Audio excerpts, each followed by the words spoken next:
lembaga yang itu disampaikan oleh Kompolnas 2 atau 3 hari yang lalu. Nah, hari ini kepolisian beberapa waktu lalu Angkatan ini pengguna narkotika mendapatkan perlakuan yang tidak manusiawi, baik dalam proses hukum maupun juga membuat penjara kita yang sesat. Data Direktorat Jenderal Pemasyarakatan di tahun 2023 mengalami kenaikan yang signifikan, tercatat mencapai angka 112.193 dan yang berstatus. Bukti kegagalan ini makin diperkuat lewat ketidakefektifan program pemerintah, yaitu pencegahan dan pemberantasan 4GM dalam merespon persoalan narkotika di Indonesia. Tercatat P4GM tahun anggaran 2000.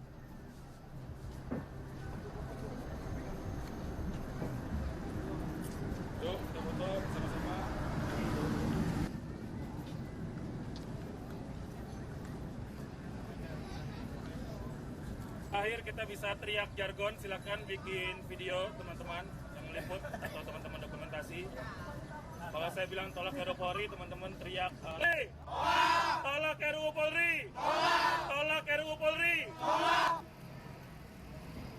Tapi justru mengoreksi dan mengevaluasi Polri untuk menjadi Polri yang sesuai amanat undang-undang, untuk melindungi, untuk memakasih. Sampai ketemu di agenda berikutnya.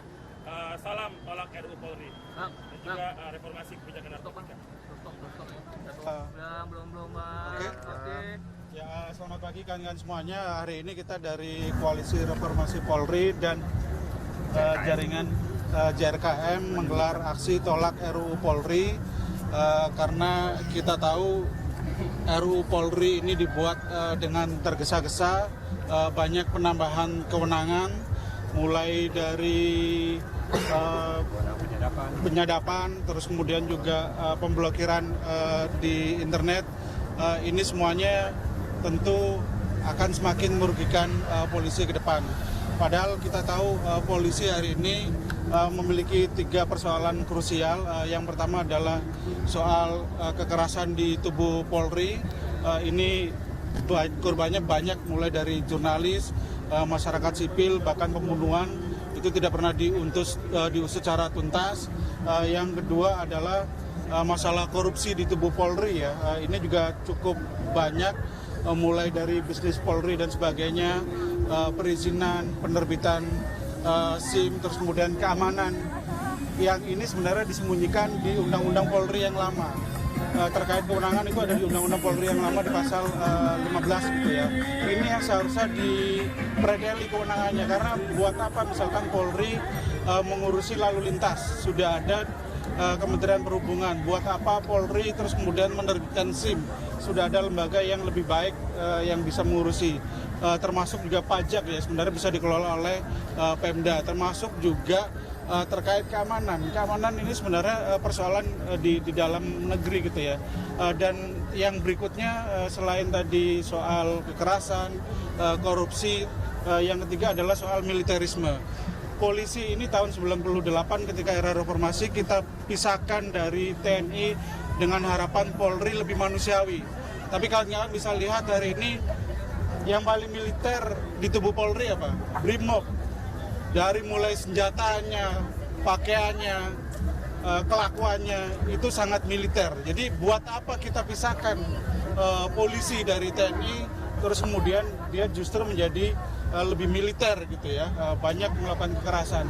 Tidak hanya Brimob, kesatuan-kesatuan yang lain. Nah ini yang seharusnya kita reformasi, tapi dengan RUU Polri yang kemudian dikebut dan informasinya akan disahkan, maka kita dari Koalisi Reformasi Polri dan JRKM menolak, karena yang perlu kita lakukan adalah mereformasi dengan sebaik-baiknya, bukan kemudian merevisi RUU-nya dengan membuat institusi Polri menjadi lembaga super body. Kalian bisa lihat nanti beberapa polisi di luar negeri ya, itu bisa lihat di film dokumenter yang menggambarkan bagaimana kelakuan polisi itu di film Power ya, teman bisa lihat.